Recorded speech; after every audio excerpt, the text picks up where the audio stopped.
Executive Director, Traverse des Sioux Library Cooperative.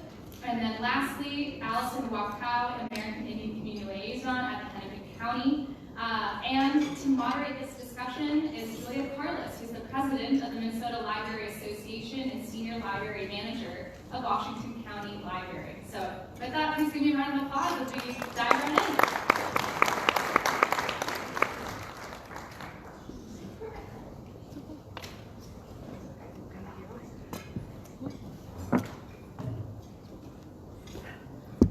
Thanks, Benya.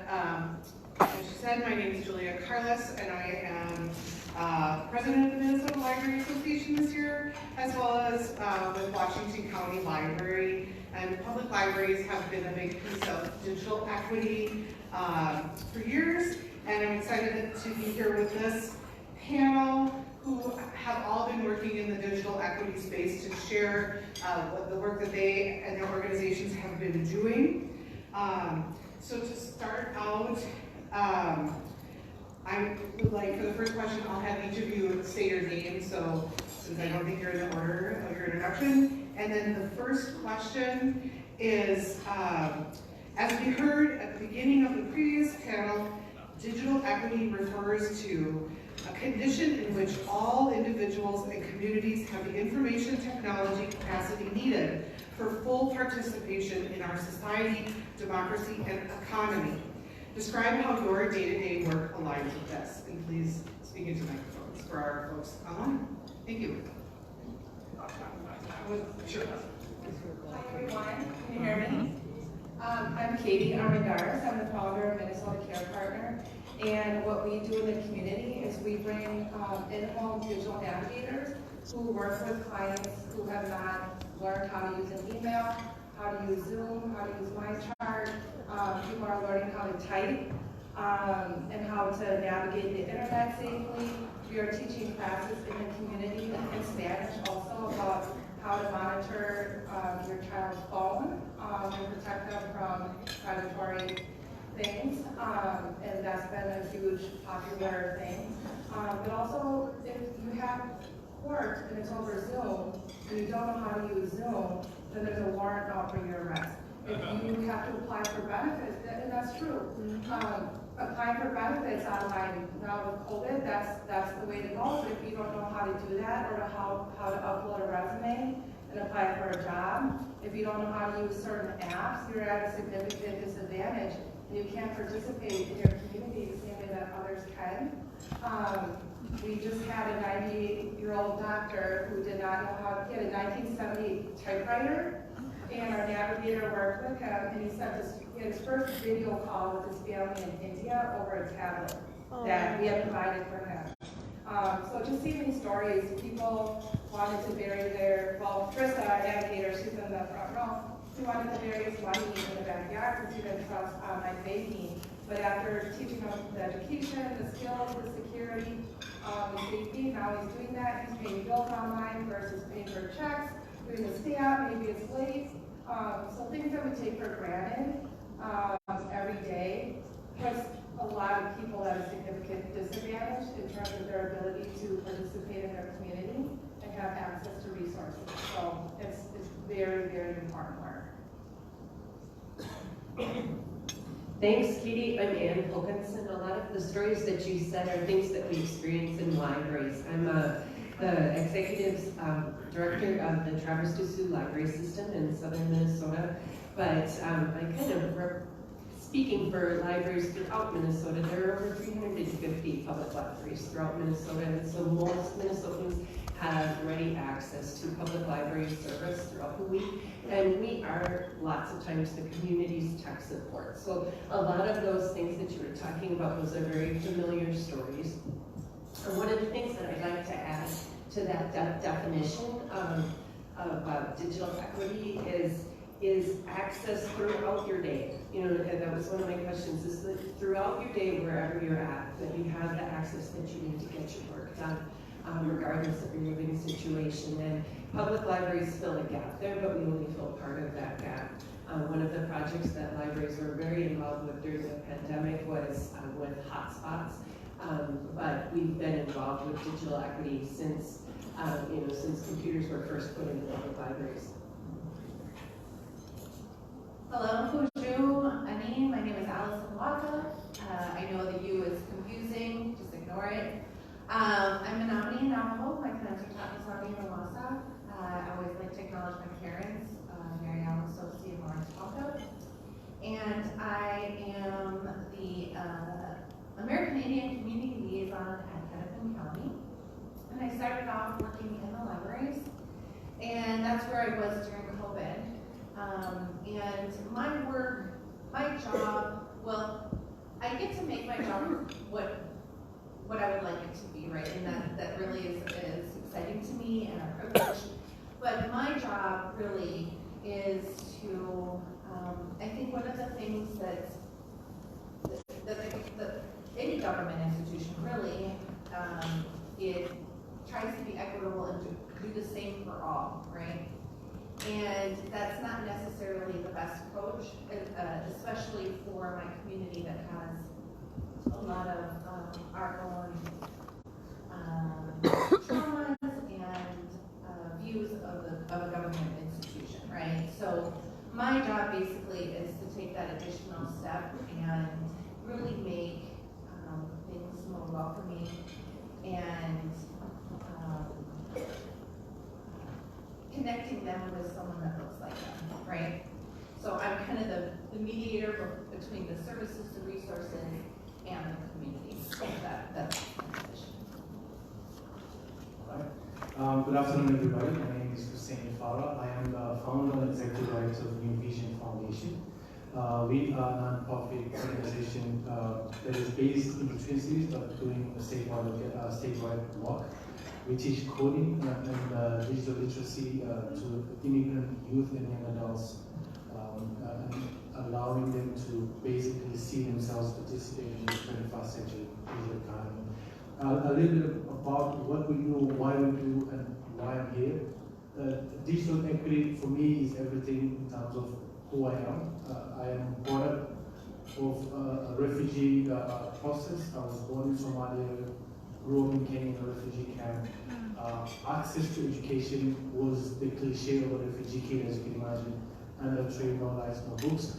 Individuals and organizations intervened in my life to allow me to further my education, and ultimately brought me to the US to do my master's in software engineering.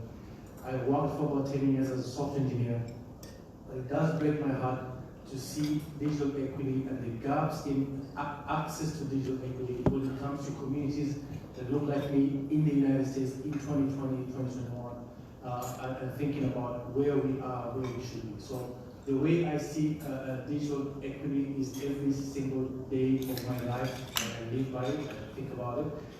The three pillars of digital equity in our view is broadband access, having the infrastructure to access the internet, having the equipment to access that internet, and also having the navigation and the literacy to teach individuals who are going through the high school. So what we do as New Vision is we look at the population that we serve, middle school kids, high school kids, young adults, and the older population, and look at the totality of what we do. This room is full of people who we consider allies, we consider folks that are in the space for the right reason of trying to help this. But I always have to remind everybody that there's two sides of the coin. When we look at digital equity, when we look at access to 21st century economy, we should look at not only the firefighting mode of helping parents and folks have access to telehealth, have access to employment, but also flip the coin and look at the youth, because that is where the future of Minnesota, the future of the workforce, the future of everything that we do is determined by access to digital equity and digital navigation. We want these kids to see themselves participating in the 21st century economy, not just as consumers of technology, but as creators, the future creators of technology. We want Minnesota to really be a pioneer in bringing that Silicon Valley mentality into the Midwest. I mean, I'm a proud Minnesota. We are number 1 and number 2 as a state in so many metrics. But when you look at that racial income divide between the mainstream communities and communities of color, we're the worst. And if you're lucky, we're 49 out of 50 or 48 out of 50. We want to flip that. And the way you flip that is to look at the youth and the younger population and give them the access to technology and digital equity as a principle, so that in the next 5 to 10 years, you're not only just thinking about that firefighting role, but you're building the next workforce that will help Minnesota navigate to the destiny. Good afternoon, everyone. My name is Lynn Becker. I'm the workforce director for Ramsey County, and that was a great segue from Hussein here about the workforce. That's really my lens in this work is the, supporting our businesses as well as our job seekers in terms of our own community's economic competitiveness, and also our residents' ability to obtain opportunity and prosperity. And like it or not, the digital divide is really the differentiator in a lot of those outcomes as we look toward the future. I know there's a lot of talk about, greater Minnesota versus the urban areas and who's connected, who's not. But I think the one common denominator that hopefully we can all focus on for a little bit is the people. And the skills that are needed to operate in the next generation of an economy are going to require all of us to think really thoughtfully about this topic.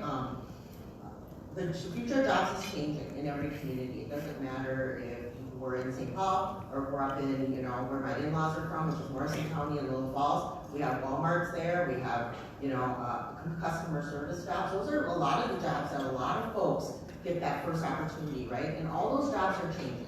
What we are seeing in our labor market statistics is just an acceleration of what was going to happen in our economy anyway. We were just going to get more time to get there. What COVID-19 did is sort of accelerate this technological need to for businesses to sort of move toward more automation. You're all changing the way you shop, go out to eat, order at restaurants. Those jobs are going away. And what's coming in their place are customer service jobs that require people to toggle between 8 or 9 screens at the same time. That's the new first entry-level job. And so as a community, we're all going to have to think about that and how we're going to be able to help our employees and our communities to be able to embrace that.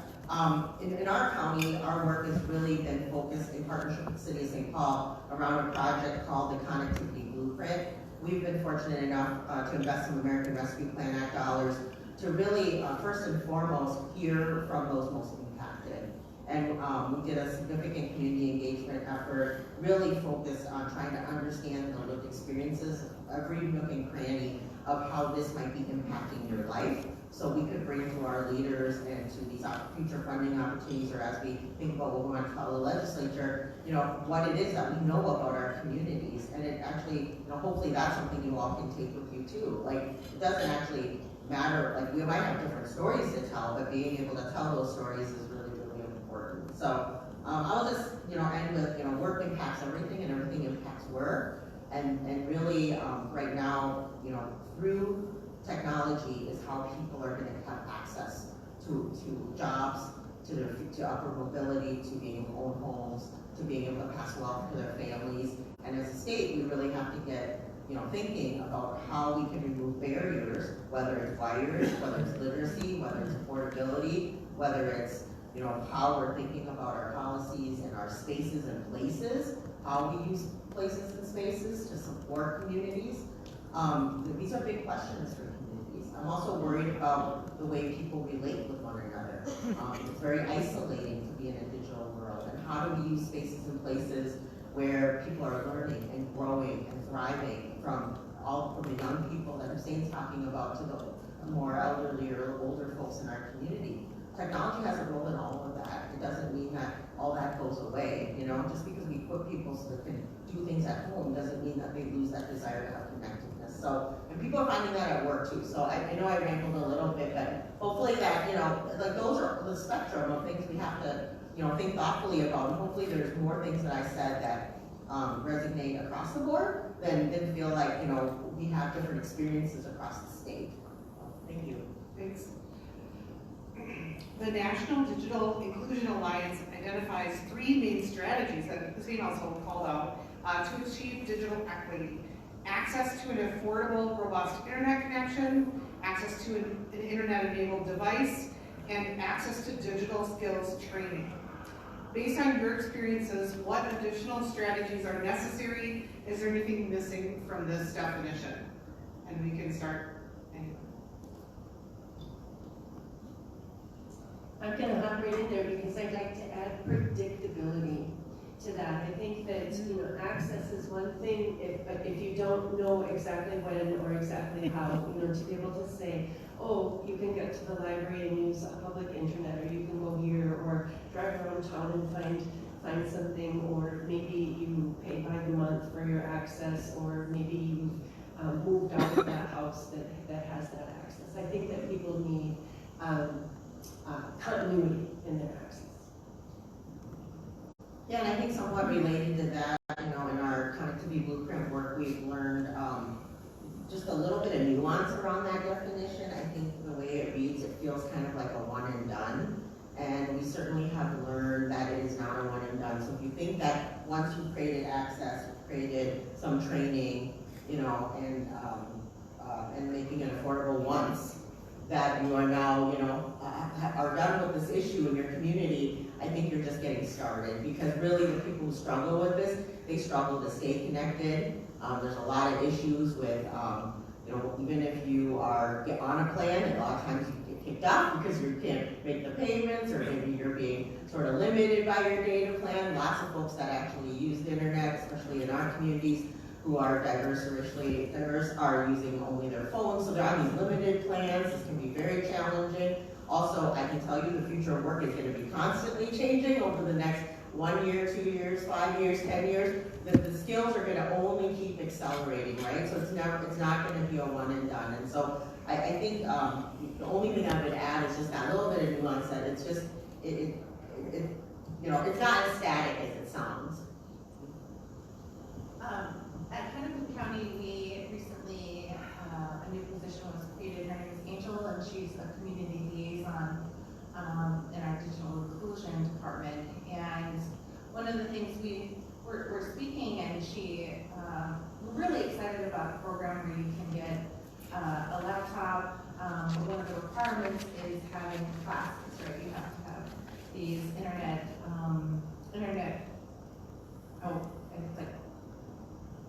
classes, right? And it's only going to be at one library, and in order to obtain the laptop, you have to complete these classes, right? And in chatting with her, it sounds really wonderful. Not to say that it's not, but my job is to think beyond that. And so it's only at one library. It's at our downtown library, right? Which isn't necessarily accessible to all, right? The parking there, you have to pay for the parking there. It's not free. And so let's say you take a bus. I'm like, okay, are you providing bus tokens to these individuals to get there, right? So when we look at digital inclusion, I really would ask that you take that additional step and say, if I didn't have a car, or if I have a car, where am I parking at? Look beyond just that simple class, and I'm providing it at various locations. And is the class even necessary, right? Or is that just something that the government is thinking, or the institution is thinking that they need, right? So, because when we've given laptops in the past, it's not really internet that they struggle with. It's more, I had one elder, and this is a thing too that I do, is I'm accessible on Facebook. So she calls me on Facebook, I put it on her laptop, and she's just like, Allison, this isn't working. It's not working. I can't get it to turn on. And I had to step by step help her figure out, we all kind of understand, like, oh, there's two pieces to the charger, right? And she just didn't, she's in her 90s, she doesn't know, she's never had this before, right? And she's like, I have it plugged in, but it's not charging, and this and that. So we had to speak over Facebook, and we step by step did it. And so it's those kind of things that our elders are struggling with, that have never even opened a laptop, right? So it's those kind of things that, that they struggle with, and other things that we gave a laptop to a college student who was very thankful, right? Not to say that there wasn't gratitude, but he couldn't use it because there wasn't Microsoft Word on it, right? So as a college student, we all know that we need Word, right? So it's finding that, going that extra step and finding the programs for them that even use the technology, right? So it's just, I implore you all to go to that extra step and see what that really means to the individual. And it doesn't necessarily even have to do anything with the item itself, the internet itself, but beyond that. Absolutely, and just to add up to what has been said, with Lee mentioning the point of nuance, what we always believe at the Vision Foundation is that fundamentally the 3 pillars of digital equity are correct, but each one of them has its own ways of nuanced explanation that you must navigate. So for example, earlier this morning, Phil from Hennepin County was basically highlighting what we always say.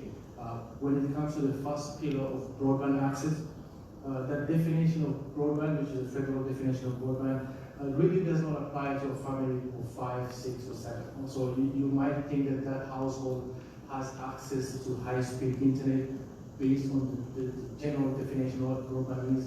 But if they have 4 kids, 5 kids, even 3 kids who are all accessing internet at the same time to do their assignments, to do their homework, then all of a sudden that doesn't carry. And if you look at the second pillar, which is access to the equipment, there's a big difference between giving a kid an iPad or giving the same kid a Chromebook or giving that kid a laptop.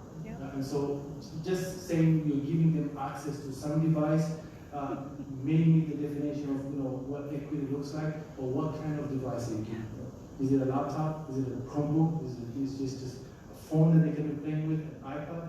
And how functional can it be for them to really get the skills that they need? And then the last one, when we talk about digital navigation and literacy, there is an element of the technical expertise that is needed. But if you look at Minnesota as a state, and we are becoming a very diverse state, if you look at the different cities that we have, whether it's Greater Minnesota, the Twin Cities, you need to combine both the hard skills, the technical skills, and the soft skills, the cultural competency. Who is the one that is teaching those skills to those participants? And not just imagine that you can just bring any technical instructor and that knowledge can be transferred. So you have to be very careful. We try to operate a learning lab where clients could come in during certain hours and get hands-on, like in the moment assistance. But there were transportation barriers, childcare barriers, and the attendance was low, and that's when we realized that the in-home was really crucial. Having someone come into your home for free who can help you set up your laptop, how to use a mouse. We're a North Star site, so they can get certificates and we can track their progress when it comes to typing and all those things, but they are essential skills that we don't even think about. But we don't realize how much it impacts people's lives in the negative when they don't have access and they don't know how to use their phone or how to download that app so they can join a therapy appointment or whatever appointment it is that they need. So just constantly adapting is really important. And yeah, the inequity is kind of what I think our focus on this panel is around, because there are significant disparities around who has access and who has been able to learn the skills. So. Thank you. And if there are questions in the audience, we do have our mic runners around or from our online participants. Let me know.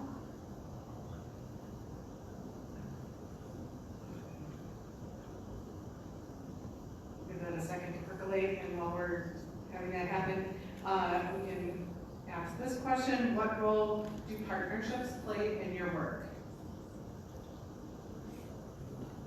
I'm happy to go first. I think they're absolutely crucial because we know this issue is bigger than any of us, in our own communities. As we did our connectivity project, from the get-go, we partnered with our city partner in St. Paul, but also we set up a steering committee that involved the CIOs of our community college, our largest school district, our community action partner, our chamber, lots of folks, just to get different voices in the room, because ultimately, as you move toward community solutions, we felt like we needed everybody to contribute to some of those solutions. And so I think partnerships are absolutely critical. The original reason that I got into this work was due to the pandemic response with our first round of CARES Act funding. We immediately partnered with St. Paul Public Libraries and kind of launched this sort of tech pack idea of like getting all those three things, the computer, the hotspot, and the literacy sort of bundled together for people that were unemployed. And then, but we couldn't have done that had those partnerships not existed. That was a quick phone call to some of our key partners really quickly. And so I guess as you think about your own communities, like know who's out there and be in partnership already. As the funding and opportunities come, you don't want that to be your first conversation. You want that to build upon existing things. And I would say, a tip for in the workforce space, we already have mandated partners. We have a lot of folks that we work with and lean into kind of, sort of like train the trainer, right? Like who do you have in your network that you bring around the table and they bring their 10 people so you can build that coalition, whether it's a urban area like ours that's complex where you have to span a much greater geography and it's complex, right? It's not any different, but everyone can bring lots of people along and to be able to have some of that common understanding of what are the priorities in that community and what are your key issues. I think that's a great way to leverage your partnerships. So I look at partnerships a little bit differently. I think one of the things is with my work out of Franklin Library, I was there for quite a few years, and we had a wonderful partner that was just on the block, right? And she reached out, one of the staff members reached out to me, and she said, we need help with Google Suite. We need help with, we're growing as an organization, and we can't find anybody to help us learn this technology. So it's the partners that you already have, don't necessarily need to, what can they do for us? It's like, what can we do for them, right? And so the partnerships, they're partnerships, and they should be treated as so, right? And so I looked all around, I could not find anyone to teach this organization these skills. And this organization is a key component in the Native community in South Minneapolis, right? And so in order to help them, they are in turn helping our community, right? And it was a struggle. I was offering to pay and contract, and it was very hard to find someone. Finally, we found an AmeriCorps individual that was happy to help, but it took me a good 6 months to find somebody, and that shouldn't be the case, right? Especially in the county as big as it is, right? And I think also one of the things with our community is that we feel safer when it's a designated space for us and us only, right? So at the library, one of the things that was really hard for them at first to change is hard. And I have said that we need Native programming, right? Native only programming. And they're like, no, we can't do that, it has to be for everybody. And I said, it is okay, it is okay. All the programming that we have are for white folks, white families.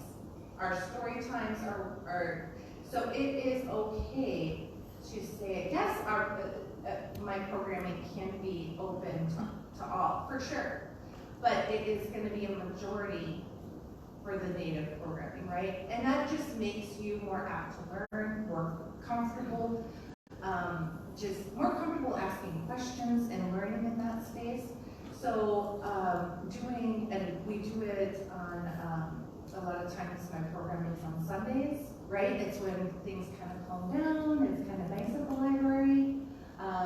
And the room is for us, right? And so I think that's one thing that really is taking that extra step to have culturally appropriate. I know I mean, each one of us feels better when we're sitting in a space that is our families, our communities, right? So I'm more apt to bring my kiddo along, and he's learning along with me, and there's friendships that form, there are laughter, it's always a lot of laughter, and even providing coffee. Coffee is big in the Native community, I don't know if you know, but going that extra welcoming step, and it doesn't really cost, the funding is there for that sort of thing. So, yeah, just looking at the partnerships, not only what can you do for us, but what can we do for you, because they are your support throughout the years, throughout COVID. So I would just, that's one thing that I have been working on with years. As far as partnerships for us, they have been huge. We partner with senior living centers, and we go in on site and we offer groups.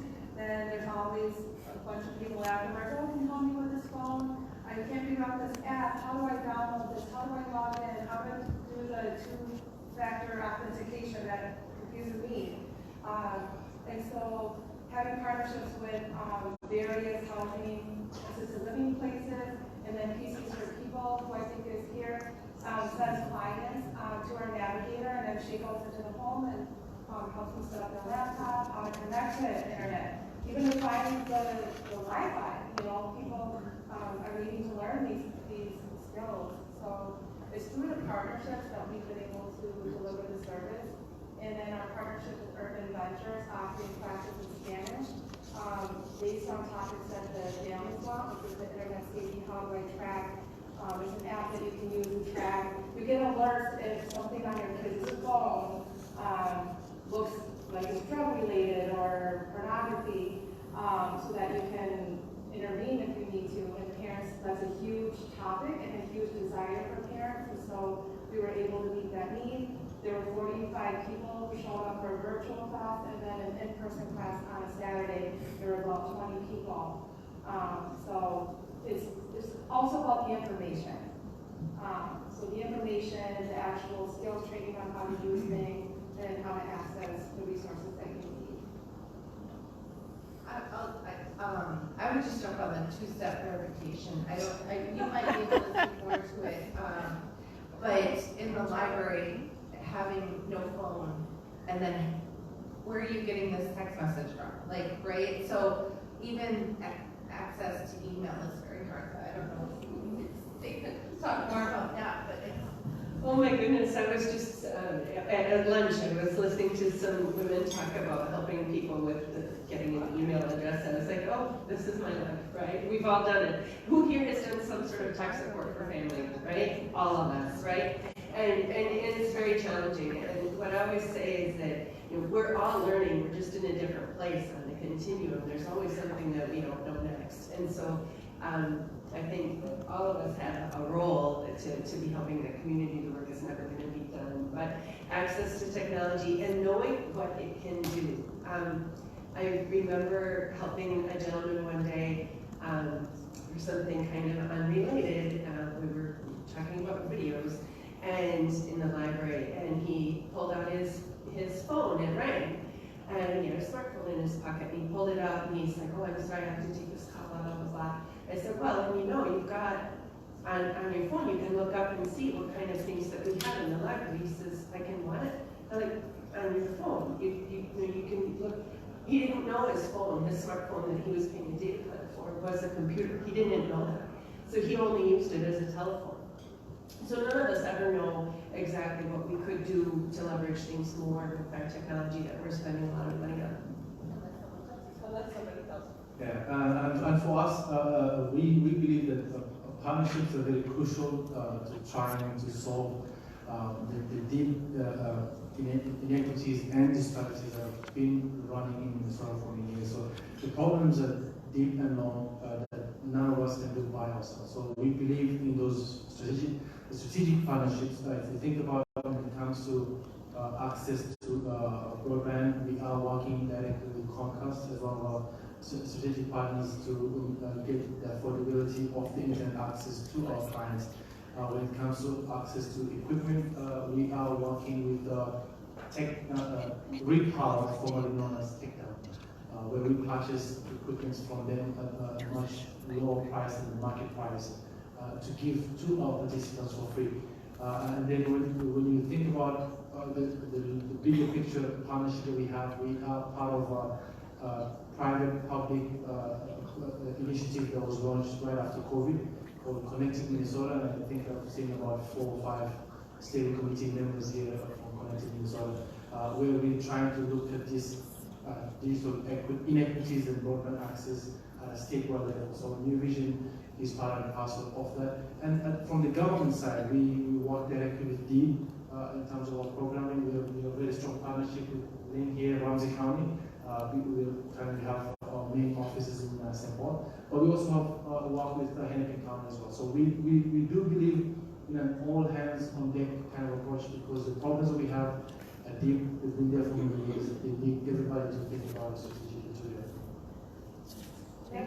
I was just gonna add that when we build our digital navigation role, we sought out social workers, because if any young person should be able to do the digital navigation job. Like, it's not gonna be hard. You find millennial and younger, should be fine. With someone with a social work background, because what's unique about our program is that we recognize that it's not just the digital skills, like they maybe have food insecurity, so then making referrals for that and showing them how to access that resource using their technology. Making referrals for a mental therapist or whatever it may be, housing. So we kind of build in this wraparound holistic approach so that more than one need is being met, because there's always more underneath just the digital skills. Okay, thank you. We have 5 minutes left. So could your 1 or 2 sentence key piece of advice that you give to someone who's just starting to think about how to approach digital inclusion work? So you could. Oh, do you have any? Where's the money at? Funding, yeah. Be flexible and adaptable and change over time. I would say just think of it as your own son or daughter needing help, and how would you want them to be treated? I would say change the mentality from just consumers of technology to creators of technology. I think mine would be that it's more about the people than about the wires. And we do have an audience question. We no longer have an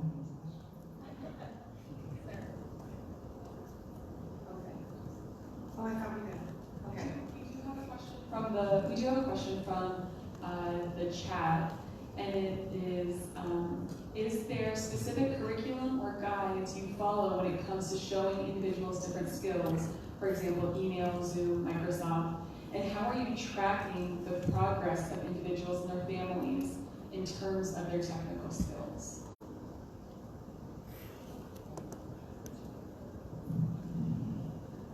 There are curriculum out there. I think North Star has one, if I got that right. And libraries, when we first were doing it, we did a lot of classes. There were all kinds of formal classes and sort of a step-by-step curriculum.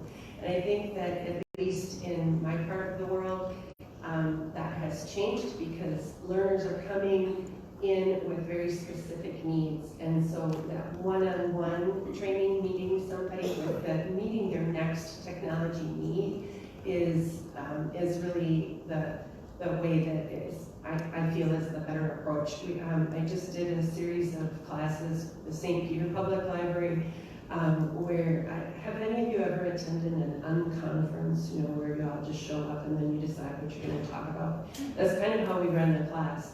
We had the class, people filled out a little Google form or a paper form, or were interviewed on the telephone before they showed up, so we knew a little bit about them. But we spent the first 20 minutes of that class figuring out what it was that everybody wanted to learn, and then we divided up the teachers with the groups and made the learning plan right there in that first session, and it worked really well.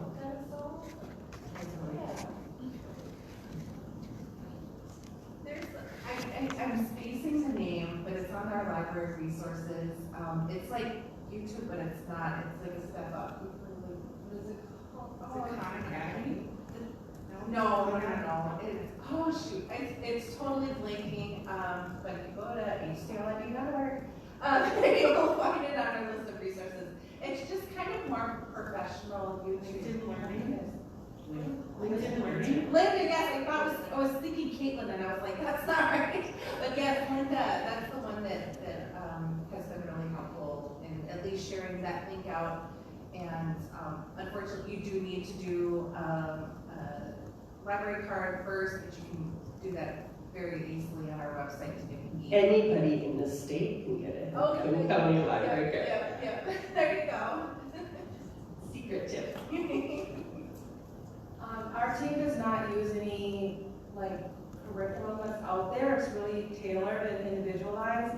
They use Google to figure out like what resources are there.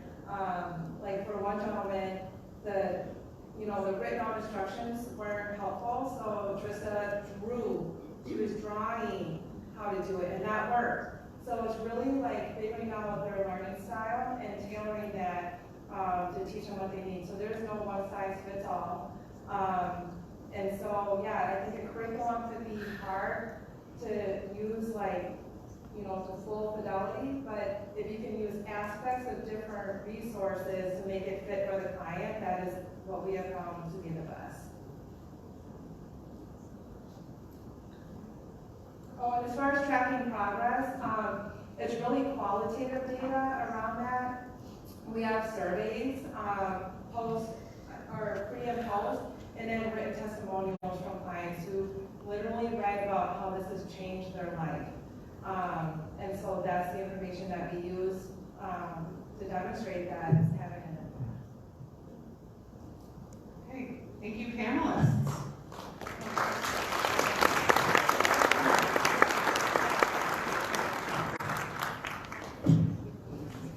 Hey, thank you so much to this panel. A beautiful fusion of both inspiration and also just tactical advice of how to stand these up in our own community. So thank you for your expertise and also for convincing us that just libraries are the powerhouses of communities. So I would love to see that both in the audience and on this panel, the library representation. So that's great. We're going to dive now into another side of also the tactical rubber hits the road piece, and this is going to be shifting onto the infrastructure side. And how do you build the networks necessary to deliver high-speed internet to communities? So in this conversation, our panelists include Jill Huffman, the CEO of Harmony Telephone, My Broadband, Spring Grove Communications, Chris Konechny, the Director of Client Services at Finley Engineering Company, John Leffen, Senior Director of Technology and Telecommunications at Northeast Service Cooperative, and Melissa Wolf, Government Relations Manager at Midco.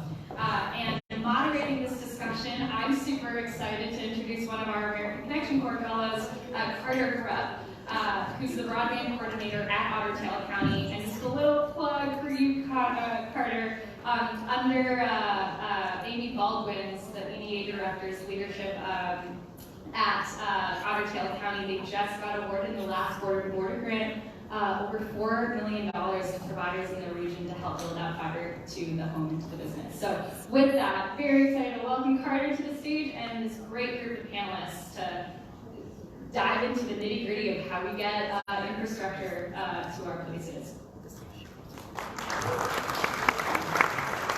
Thank you, Emma, for the introduction. I am the American Connection Corps Fellow that her and Teddy were talking about previously. To our online audience, thank you for attending the Internet for All Connecting One Minnesota event. I am Carter Grupp. I am an American Connection Corps Fellow and Broadband Coordinator with the Ottawa County Economic Development Agency, where my work has been relative to fiber optic infrastructure planning and social programmatic efforts in anticipation of the BEAD grant. I want to thank you all for being here today, and I want to thank the Minnesota State Border-to-Border Broadband, or the Office of Broadband, Diane and Bree and Hannah for giving me the great opportunity here to moderate this panel. I want to remind our online audience and our audience in person today that this panel will feature industry representatives that will discuss the conditions necessary for design and build of broadband networks. This panel will explore funding challenges and what type of ideas industry might be looking for in partners, as well as balancing some of those workforce consideration needs. I want to tell our online audience, as well as our audience in person, that there will be opportunities at the end of each question to ask your own questions and engage the audience. We have microphones on the side. If you're online, feel free to drop something in the chat, and we will direct that to the necessary party. And with that, I will let our talented group of panelists introduce themselves. If you'll please share your name, your title, and what you do in your day-to-day career, that would be great. Thank you. Yeah, John Lupin with Northeast Service Cooperative. We operate a fiber optic network, about 1,200 miles of fiber optic in Northeast Minnesota. Chris Konechny with the engineering. We are a full services telecommunications engineering firm, and myself, I deal a lot with strategic planning and funding mechanisms for clients, be it both service providers and municipalities.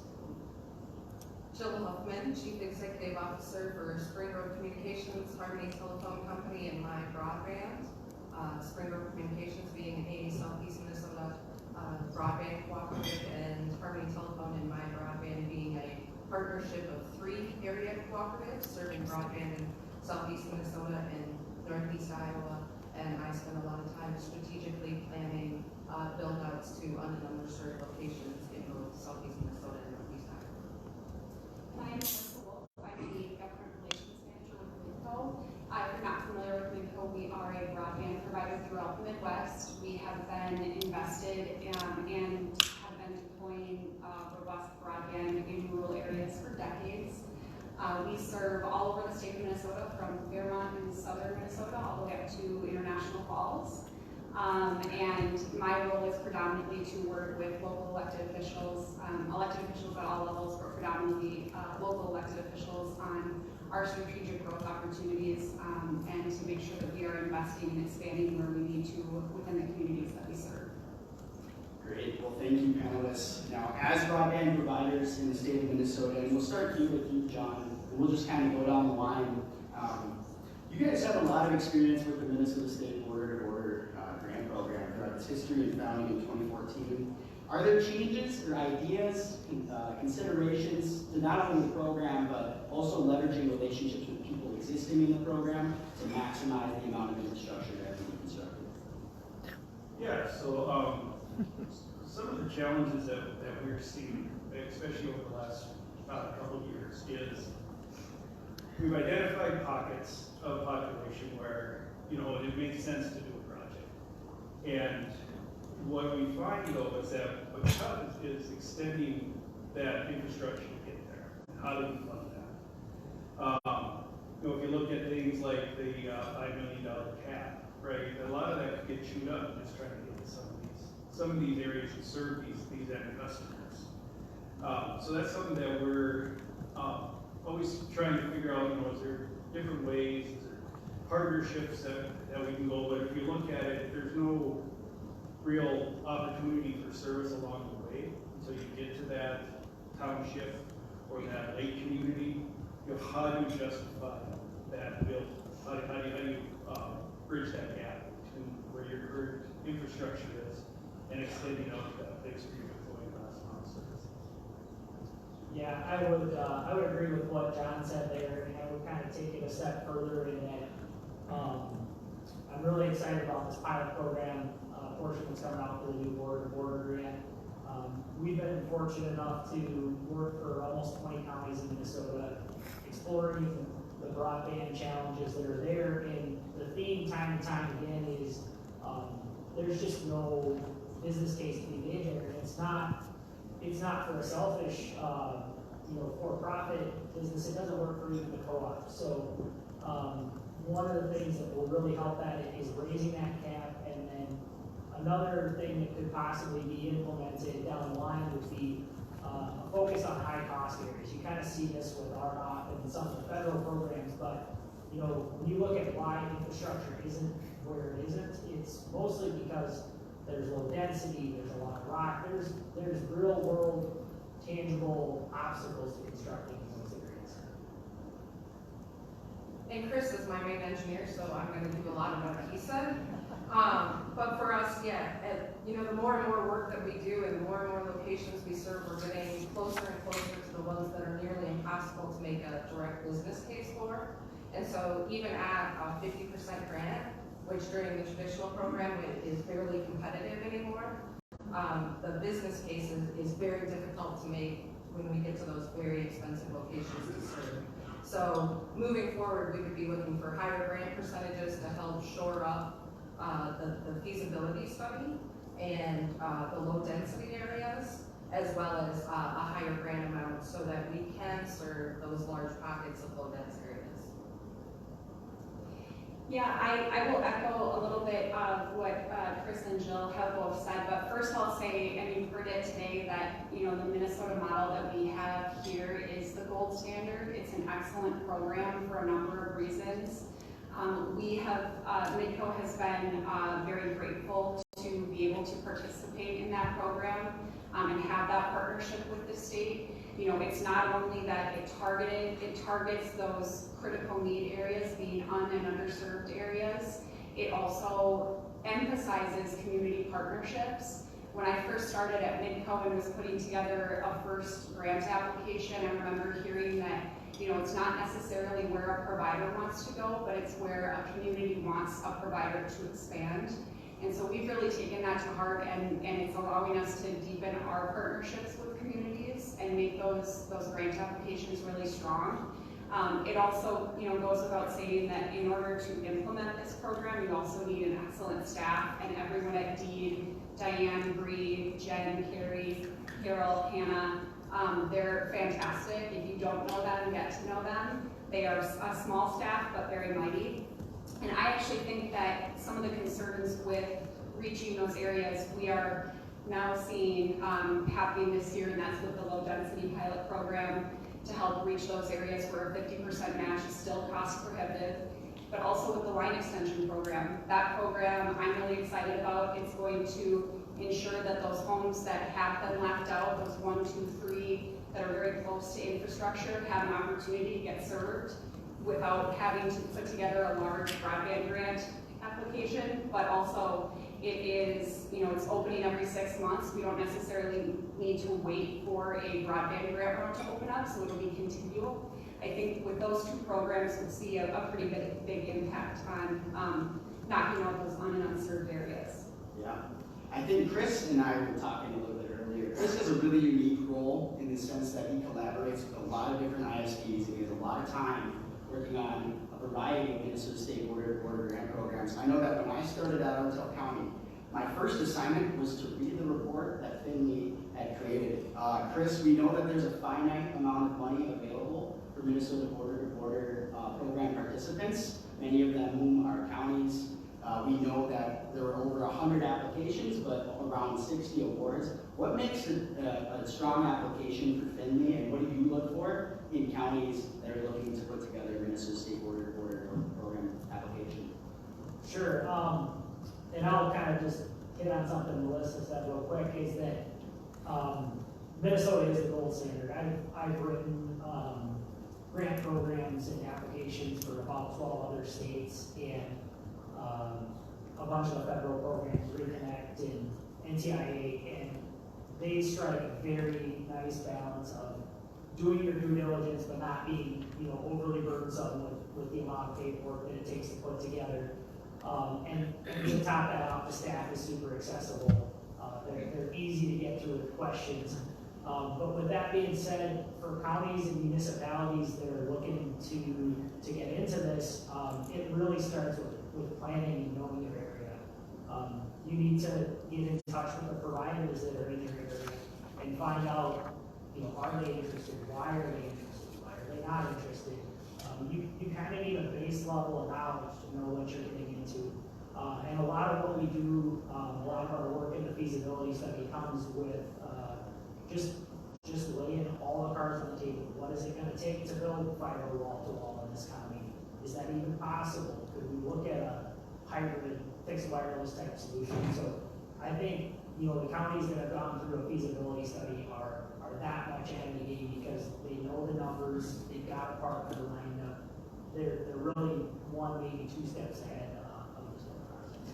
And to be quite frank, Chris, a lot of counties don't have GIS professionals. They don't have those relationships or those abilities in-house. On that subject, I want to reach out to the audience in person and ask if there's any questions relative to that initial question, and also demonstrate to our online audience that we're taking questions through the chat at this time.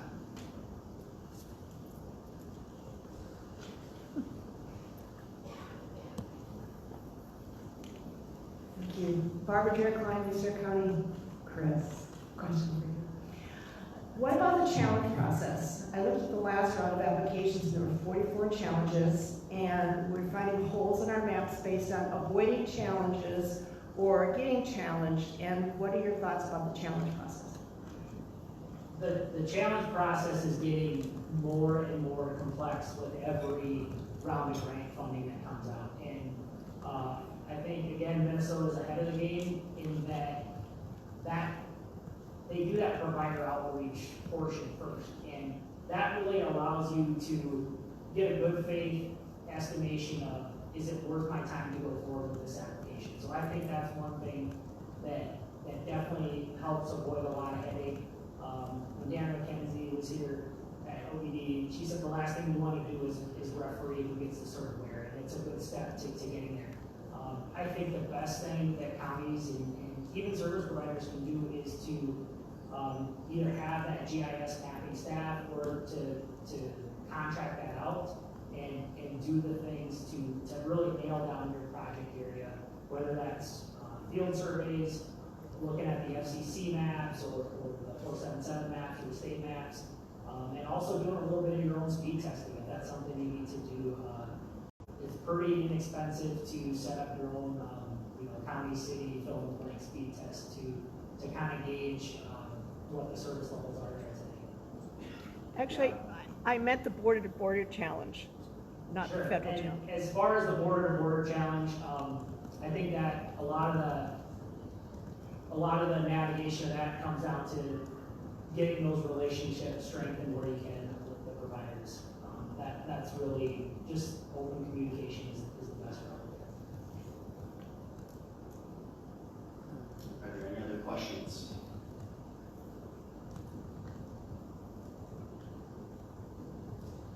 I'm Zach Raskovich of Econ. There's, lack of a better term, there's a lot of money coming to the system, right? Planning on the left side of the table, right? We're planning projects, and there's executing.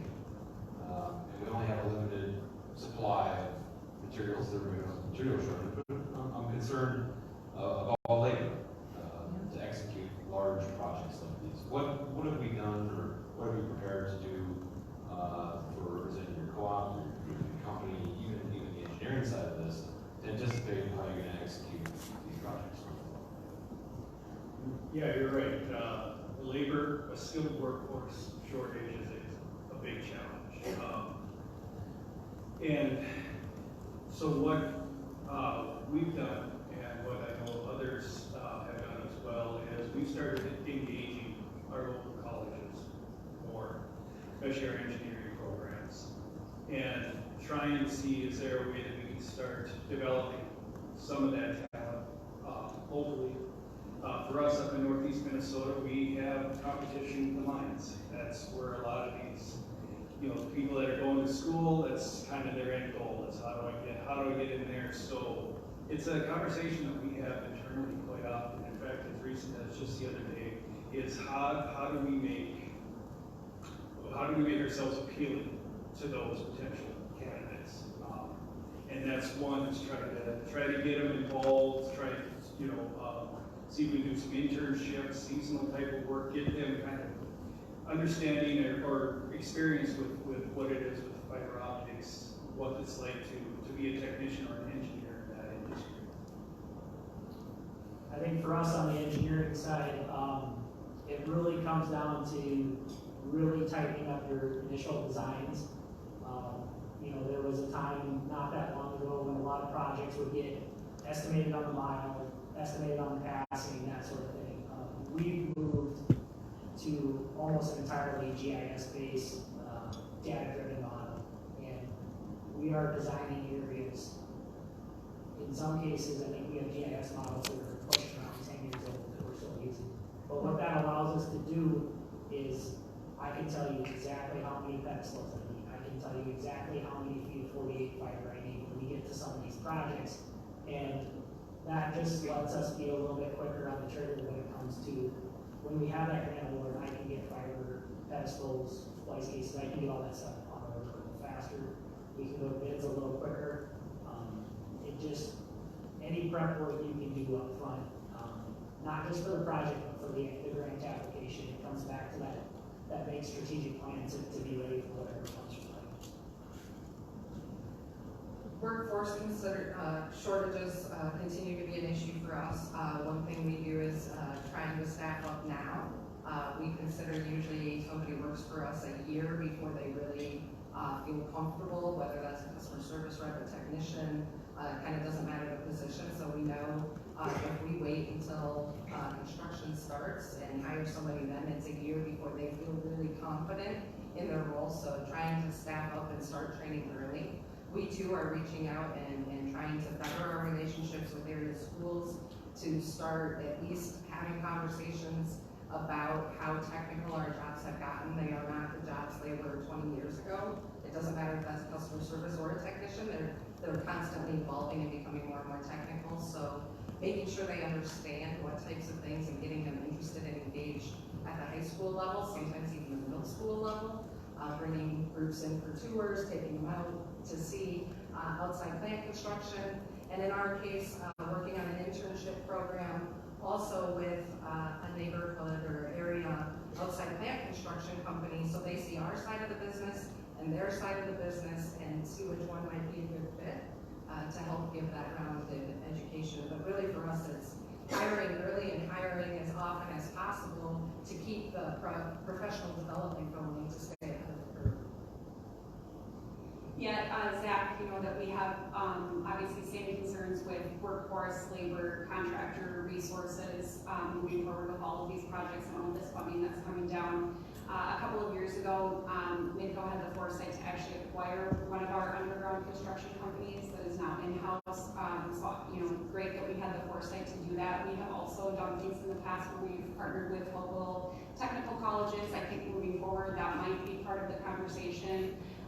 But then to Chris's point, I think when we are applying for grant areas, working with communities on identifying these areas, it's a little bit about managing expectations and what our construction constraints and capabilities really are, and not that we're overcommitting.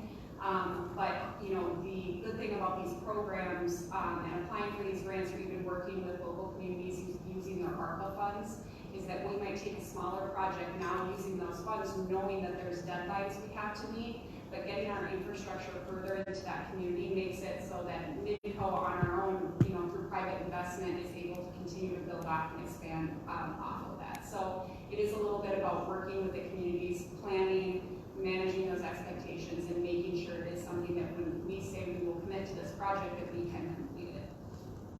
All right, well, thank you, and thank you for the question on workforce. Do you have something in the chat?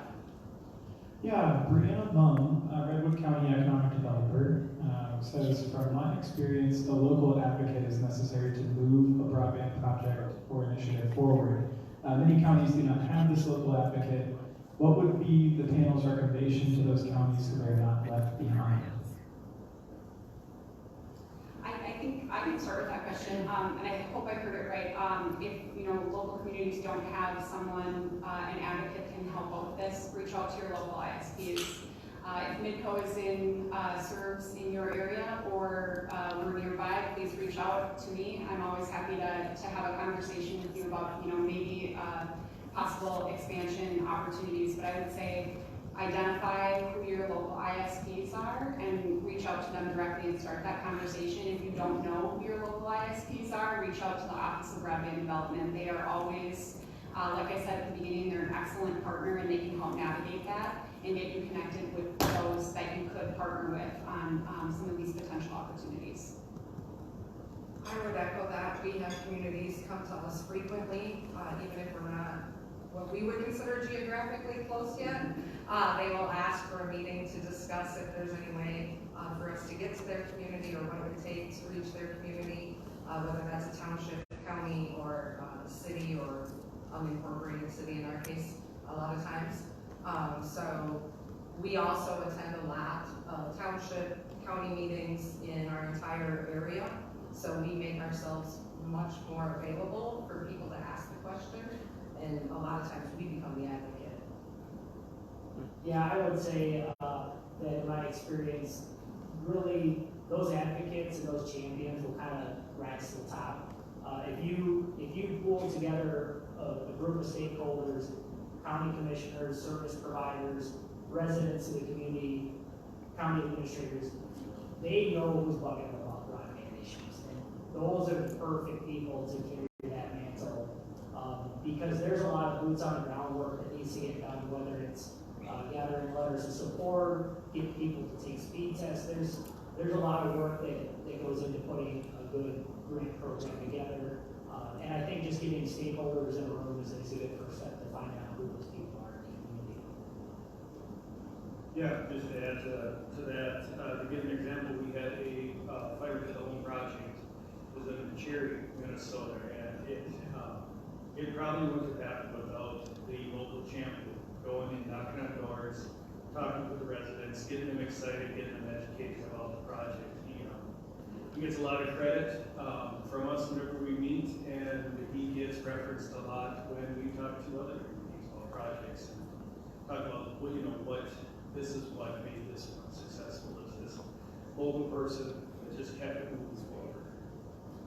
Absolutely, I agree. Programs are only as strong as their people. That leads me to my next question here. There's been a keen push from NTIA, and before that from Treasury, with the CPF funding to assure that rates are affordable beyond just what the offering is, and are mindful of the fact, or beyond just the offering of the ACP. How can the state balance the desire to ensure rates are affordable to the average person, and at the same time be mindful of the fact that many of the companies willing to serve the most rural areas are cooperatives who only have customers in rural Minnesota? So yeah, I'll start there. So yeah, it's a balancing act as far as trying to keep that price low, keep it competitive, or even if you're the only provider in the area, it's keeping it low and affordable to the continually rising operational costs. And how do you kind of balance that? And so I'm going to take from something previous that said, about that. Right now, you have the ACP. It's on the end user. Is there a way to say something like the USF funding program where those subsidies are coming to the provider, right, to help offset some of those costs and help make it to where they can continue to provide services in those rural areas, those areas that usually, the technician has to travel long ways to do service orders and trouble tickets on, and which increases the cost. Is there a way for some to maybe look at that, maybe take a renewed look at that and what's that? Sure. For me, I think one of the things that would really help is kind of taking a look at the whole picture. And if some of these grant programs that give points for affordability would also take a look at constructability issues. And I think there's been a lot of negative press about our but one of the things that it kind of got right was it allocated dollars based on a formula that kind of estimated how hard it was to build fiber or infrastructure in that area. So when you look at something like, well, this company A can do this project and have a really outstanding low-income program, but this company can't because they're paying $15,000 passing to hook up those customers. $30 a month doesn't really get you very far from that. So I just like to see a little balance between those two things. I agree, it's definitely a balancing act. Grants help the financial feasibility of getting it built, but it does nothing to support the ongoing operating costs. And in the true rural areas, our operating costs are ever increasing. We have maintenance and locating and all the things that go with those facilities once they're in the ground. In addition, we have the continuous service and support of the customer. So a truck roll on a service ticket in the rural areas is much more expensive from an operating standpoint than any urban area, because it takes our techs longer to get there and longer to get back, and they're not doing as many in the same geographic region. So balancing that, as a cooperative, our board is accepting a longer return on investment. They are willing to stretch that to the 10 to 15 year mark. But again, we still have operating costs that have to be covered. So we focus a lot on making sure that all end users can get the full value of their subscription. So our staff is continuously trained and able to help our end users be trained to make sure they're using it in all the ways they can. Look for work from home opportunities, expand their education, expand their professional development, use it for entertainment, make sure it's covering all their needs, and absolutely, if it's not affordable and nobody's subscribing, we won't stay in business either. So by the nature of being in business, it's going to be affordable. Yeah, and I don't think I have much to add on that other than, hopefully with the low density program, helping provide at least more of the upfront cost to reach and initially serve a customer, that would be helpful. I think, today has kind of highlighted just how important ACP is, and it's an incredible need in our communities, and it's something that needs to continue to be funded. So, I think a focus on continuing that and then working within partnerships within our communities to make sure that those that will benefit from this have access, and it's not such a cumbersome process, that they can actually participate in this program, will be essential. Do we have any questions from the audience or the chat?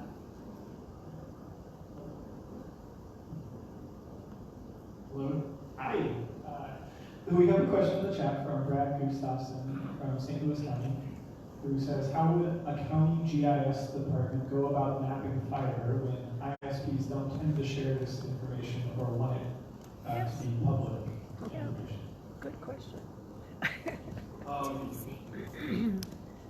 does that? So, I agree with Brad there. I think that's something too that adds to some of the delays in designing and implementing and starting a project is going through some of that process of not knowing exactly where everybody else is at. Maybe having a general idea of where they're at. One thing that we've done since the start of our utilizing our GIS mapping is we've made sure that all of our plan is GIS, and then we shared that as we can.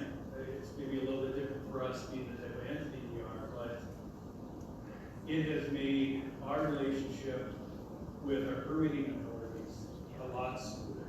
And Brad is right. It's how do you get others to participate at that level? It would be nice because it would really help with future planning and route design. I think as far as working with other providers, it's just having the county establishing that open dialogue communication. It might take a little while, but as you develop that relationship, usually you can get some of that information, even if it's under some type of NDA where it's not disclosed to the public. There's obvious security concerns about publishing hard data on network assets. But that being said, there's a lot of public data out there that you can get and learn to parse. State of Minnesota has a phenomenal data set that's publicly available. There's also the 477 and BBC that's come out here, and on top of that, you also need to look at awards. RDOT, CAF2, previous state grants. There's a lot to manage from a GIS database where it's kind of project. And just as there's a lot to manage, there's also more data available now than ever before. And you're seeing local governments even take a step in this. You're seeing partners at the federal level, the United States Department of Agriculture releasing GIS layers associated with some of their grant programs. I know we've talked about workforce as a potential issue. We've talked about the affordability piece and how that's integrated with digital equity and take rates. I want to ask you guys in the industry if there are any other barriers, be it logistical, it could be a policy, it could be legislative concern. Is there anything else that is a barrier to rolling out the most amount of fiber optic as possible? Yeah, so I'm going to go back to one of the first statements I made. And from what we see, it's the high cost to get to some of these areas. It's, to give you an example, there's a community, Crane Lake, which is, their economy is almost exclusively based upon tourism.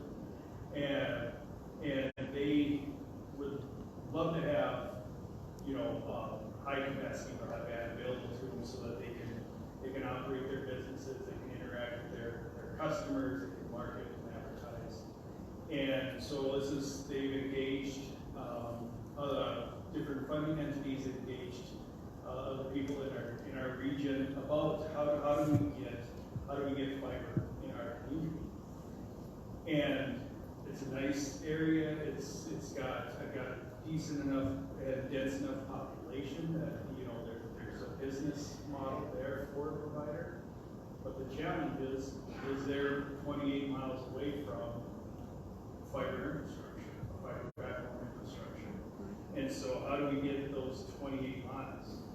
And it's extremely rocky, extremely rural, and extremely expensive to build. So that's a challenge. So even if you look at like the 75% model, is that even feasible? So that's the challenge there. It's trying to make projects that work, even with 75%. Yeah, I would say that the mapping and finding a project area is probably one of the biggest hurdles right at the beginning, because with all the things that one needs to consider anymore, it's tough to pick a project area. But beyond that, these things take time, and when you think about it, takes 3 months of an open window, 3 months of evaluation until awards are announced, and then that might not time off well with construction seasons. You could be looking at a full year from when you say go with a grant to when you can actually build anything. And the way inflation and market forces are right now with labor shortage, you kind of have to. It's real tricky to nail your pricing in your budget. So I would say staying on budget and on time is a big barrier to project. I would say one of the toughest too is the overlapping windows as we wait for Reconnect Forward and we receive Minnesota border announcements, then we open a new border, but we don't know about Reconnect 4. So do you try and work on an application that may build off a Reconnect area? Do you go someplace else? When is Reconnect 5 coming?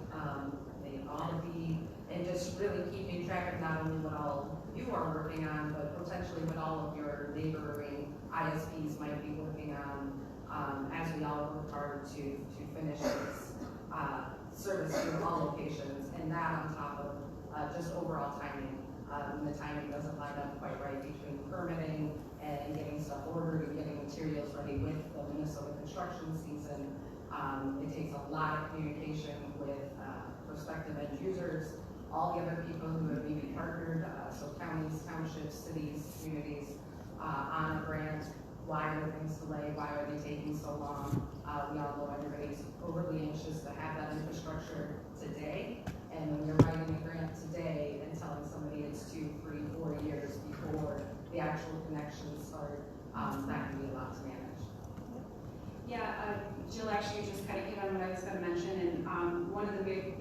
barriers for us right now is permitting. We are required to, we need to reach out at every level for permits for construction. So that's at the local, county, state. We need railroad permits. At the more local and county level, we can turn those permits around relatively quickly. But when you get higher than that, it takes it's a lot of delay in receiving those permits. We need to build in usually up to 3 months before a project to receive the permits that we need. And so certainly if we are coming down to the end of summer or early fall and there might be an extension to a neighborhood that we would like to complete and have time to get it in before frost, but we need a permit that we know will take us 6+ weeks, that means we likely can't commit and complete that project in that season, and it will have to wait until the next construction season. So definitely permitting, I'd say pole attachments. In a lot of the rural areas that Midco serves, pole attaching to power poles is the most cost effective and sometimes the only infrastructure that we can utilize to continue to expand. So making sure we have access, affordable access to poles. And the last one I would mention is private easements. Just obtaining private easements so that we can continue on a build or continue to expand is sometimes a barrier, and something that we have worked with our local governments on to kind of help us obtain those private easements so that we can continue on projects. Do we have any questions from the audience or online in the chat right here? We've got a question right here. Yeah, We got a microphone coming for you, sir. when listening to this, I think I hear a lot of focus on the problem. It's all problems. What about the solutions? I mean, we can't sit back and wait for the government to actually solve that problem for us. I mean, what do you do locally to actually take initiative and solve it? I mean, there's so much new technology. I didn't hear anything about remote monitoring, clouds, artificial intelligence, and all these kind of things. I hear all this old stuff about the truck rolls. Oh, we have so many problems. We need help. What a specific question to the engineering guy here. What are the new technologies that can help? Sure. So there's money being needed. And the other big problem I see, I agree, that is the permitting process. This is a government problem, right? Instead of allocating a lot of money, why not solve that? So you can get the permit and get it in quickly. So I'll kind of hit on a few different fronts there. As far as technology goes, there's more and more technology being pumped into these networks every day. I would say that in-home provider-managed Wi-Fi is probably the standard now, and that greatly reduces truck rolls. On some of the other issues, GIS mapping and some of the has eased some of the issues with permitting and finding areas and detailing what's there. But in the end, we're still dealing with, as far as this panel is concerned, our big issue is lack of connectivity to the end user. That ability to implement those technologies of managed Wi-Fi or AI or any of that, it simply doesn't exist today. Construction is still a very manual process. You need to lay a fiber in the ground. You need to string it off the pole. The closest that we can come today to alleviating some of those issues is fixed wireless access, and that is something that has made great strides in throughput and reliability in the past few years, but it still struggles with rocks and trees and hills. So there are creative solutions to work around some of this, but they all kind of have their downfalls, which is why fiber kind of rules the day, and it's still a manual process to And to your point, I think that part of the solution is what we're doing here today. We've got a lot of people from different organizations, affiliations, and different industries, be it tribal, municipal, on the service side with engineering services, or managing ISPs. I think that part of the reason that we've had so many problems for so long is because we closed everything off. And today is an opportunity for all of these interested parties to gather and to explore these alternatives. So, great question. And that leaves me with my final question, unless we have anything in the chat or in the room. I'm seeing somebody. I was wondering on the workforce component, because that was also a problem I think all of you brought up. Has expanded your ability to find subcontractors, and specifically I'm looking at small and disadvantaged businesses that are in, I know one specifically utility contractors try to get work with one of the large providers, and they just don't want to talk to me. I don't know why they don't want to talk to me. They're hearing a guy who runs his own company, runs his own utility contractor. What are you guys doing around making sure that you're including everybody who's available to actually complete the work? I guess I would say, as somebody that sees a lot of bids come across my desk, if you know of any contractors that are out of work, I'll take them on the Agreed. I would echo that, and I would just say that, Midco has longstanding relationships with a lot of our subcontractors. They've been our subcontractors for many, many years. We specifically look for contractors that are local to the areas that we're building.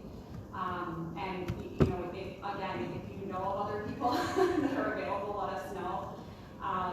But, we really look to, again, we're kind of bring it back to the community, look for contractors that are available that are local to that area. And not to make light of the situation, but I think this is another opportunity for communication and partnership. There's a lot of programs out there and a lot of municipalities that will show preference towards minority, veteran, women-owned companies. That is not an uncommon thing at all. So just kind of staying on top of what program and your local area government requirements are can kind of help those disadvantaged businesses get a leg up. Folks, give it up for our panelists.